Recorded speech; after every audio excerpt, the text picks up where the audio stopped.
Welcome to If I Only Had 10 Minutes, Thoracic Mobility. So that's up here, kind of for that sports bra area would be that upper mid-back, more upper back, I suppose. We want to be mobile there. That should be nice and mobile, but we're often very stuck there, whether it's from feeding baby, sitting at a desk all day, whatever it is. Our lifestyle just gets us stuck there. I'm going to show you these exercises as we go. So the first one with your ball, block, puffy pillow, rolled blanket, whatever it is, just something between your legs, because when we're going to squeeze so that as we do this movement, we're kind of locked out more in that low back, and we're going to reach forward and then we're going to open up. So that's where we are. Go ahead and lay down and let's get started. Is this real loud right now? No, perfect. All right, so here we are. Stack the shoulders, stack the hips. We're going to reach forward, feel that in that thoracic, and then we're gonna open up. So you can reach that arm back. If you feel like it pulls you too much and your hip shifts back, you can keep your hand here and just kind of open. Either way is fine. The goal is to stay here. Stay in that kind of bra line area for this mobility. Roll forward, open up. We don't want to be shifting back to the hips. So again, squeezing that ball can really help there with just keeping us from staying out of twisting in the low back, because that's supposed to be more of a stable area, and staying out of that hip shift to compensate. So it may be small ranges of motion in a lot of these. It most likely will be. Relax, we're gonna go to the other side. You're most likely gonna have small ranges of motion here, and that's okay. First off, it's not gonna be a massively mobile, like massive range of motion area. It's not like a squat here. And second, a lot of us are locked up. And if this is the first time you've done mobility here, go ahead and go on the other side. Then really don't push it. Just go until you feel that gentle stretch in the area. We don't want to overdo it, especially not if it's the first time. So reaching forward, opening back, staying in that thoracic area, keeping those hips stable, sturdy, steady and still. All those S words right there. We're staying in that upper back, nice and slow. We're not rushing through this. We're just going through that full range of motion, whatever that range of motion may be for you. And we're staying with it for a few more seconds. You'll probably feel so good after this.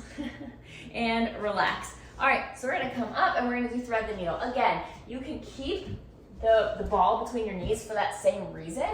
But what we're gonna do, we're gonna be on all fours. We're gonna reach through here and come back. So we're gonna reach through, we're gonna come back. You can add that little opening to the other side if you'd like a little more. So you'd be reaching through and opening a bit to the opposite side. That is up to you. Otherwise, you're just here reaching through. Things you want to keep in mind, you don't want to dump those hips or shift the hips out. So we have that ball, we're gonna squeeze, we're gonna stay nice and still through the hips, stable through the hips. And again, we're all in that thoracic area here, rotating under. And then if you'd like, opening up to that other side. Otherwise, just come back to center. It just depends if you feel like you're getting sloppy a little bit when you try to go both sides. Stay long through that torso. I don't have my ponytail on the top of my head that I usually say, like right through here, nice and long. And relax. We're gonna go to the other side. So you wanna be long. You wanna be in a nice lifted long position here and just reaching under and opening up. Or just reaching under and back to center. Just keeping that range of motion, what works for you, so that you feel so good after loosening that up. I think this and hips are just such a tight place for people that should be so much more mobile. And so when we add in mobility a few times, you know, even if it's just here and there for a few minutes post-workout, I mean like even 2 or 3 minutes, it can make such a difference in just over time. Or if you add this 10 minutes like once or twice a week, it can make a difference. You can feel so much better, so much less tight and stuck and locked up. We've got 5, 3, 2, and relax. Okay, next thing we're gonna do is a reach and rotate. Again, you can have the ball, block, towel, whatever, for squeezing between your knees. In this one, you can even just squeeze the knees together if you'd like. So what we're gonna do is we're gonna reach up high, we're gonna rotate and tap down. Reach up high, rotate and tap down. Let's go ahead and go. Again, we're not shifting hips. You shouldn't see hips shifting forward and backward here. We're gonna gently connect, squeeze the knees, reach up and rotate. You should feel that right in that thoracic area here, that rotation.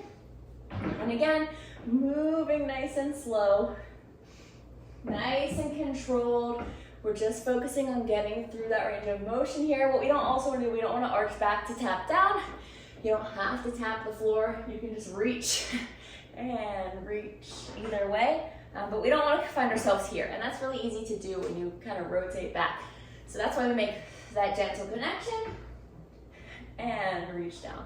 All right, and relax. The next thing that we're gonna do, I love this one. We don't need the ball, it's a cat wiggle. So you may have heard of cat-cow most likely, where you're arching through that thoracic spine and then you're dropping with control. We're just gonna arch here and wiggle, wiggle through the shoulders. So again, hips are still. You can use the ball. Here we go. I'm all about the ball, the block today. So let's go ahead and go. So we're at neutral, and then we're pulling up, almost like someone pulled that vertebra right in the middle with a string. And then we're gonna shift the shoulders, and you should feel a nice stretch along those spinal muscles as you, mine are always really tight, so I always feel stretch, but as you just kind of rotate side to side, and we're not doing hips here, we're shoulder, shoulder.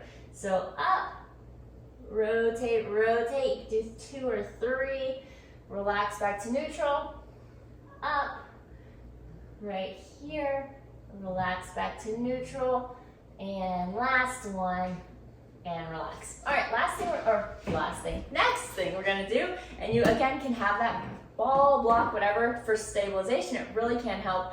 We're gonna get that mini loop band, or we're gonna double our bigger band. It has to be a skinny big band or small one, and we're gonna do bow and arrows. So this arm comes forward and this arm comes back, just like you're about to shoot a bow and arrow. You know, as much as I know about bow and arrows. So exhale, connect, stay long through the torso, squeeze the legs, and one arm pulls forward, one pulls back. So we're getting a little bit of that rotating motion through that thoracic with opposites. So you got some opposition here, and you've got some resistance here, which can really help that mobility that we've worked on stick. So we want to go through the mobility, that range of motion, and then adding a little bit of resistance can really get that working and sticking even more. And relax. Next thing we're gonna do, we're gonna get up for windmills, and then we are gonna come right back down to the mat. But we're gonna do this one first. So we're gonna do wide legs like a sumo stance. We're gonna tap down to the floor, or if you have your block, you can be there, or just on your fingertips. And we're just gonna open and back down. Open and back down. Right here. Same thing, we're not dumping here. Those ribs are nice and light connection so that we're nice and long through that torso and we're nice and lifted. We're not dumping onto the floor. Hips pull back in that hinge position and we're just opening up. Now, you can just open up here and open up here. Whatever you get for your range of motion is fine. You don't have to fling that arm up. You don't have to over rotate so that you start shifting your hips. Again, those hips are stable. We're moving through that thoracic and relax. All right, we're down for the last exercise. Actually, I'm gonna keep the ball. The ball is the hero today. The ball, the block, whatever. Again, you can give that gentle squeeze to help keep out of that low back. So what we're doing here is very similar to that open book, but we're we're pulling open. So you wanna start in this position and move through the thoracic. We're not rowing here, we're not pulling back. So you're kind of starting with that back and you're pulling through that thoracic spine to just get you opened up a little bit. You can see I'm not moving a ton here, but we are working against resistance. Again, working against resistance after we've done a lot of great mobility work. Gentle exhale, connect and open up. Right here. Don't let that hip open up with you. Stay in that thoracic and relax. All right, we're gonna do the other side and then we are done. We have gotten all loose and nice in that thoracic spine. We've got this one interval left. Okay, so you've got that arm out. You've got the one pulling back a bit and you're just going to, through the thoracic spine, rotate open. If you have the long band, I really do. I like this one with the long band because you can open really big and just keep your arms straight. It's fine here as well, because either way, we shouldn't really be using our arms. That's not the goal. But we're right here. We're rotating open a bit towards the ceiling. Again, just through that thoracic spine. Could I say thoracic spine anymore? Could I repeat it anymore? But we're here. You're doing fantastic. And we're almost done. We've got just 5, 3, 2, and relax. Thank you so much for joining me for that thoracic mobility. Join me in app if you want more workouts like this and full plans and just so much more. Hey there, and welcome to today's upper body. We've got triceps, back, and a little bit of core thrown in. So first thing we're gonna do is a bird dog row. We're gonna come down to the mat. I like to have the other dumbbell here even though we're just doing one single side.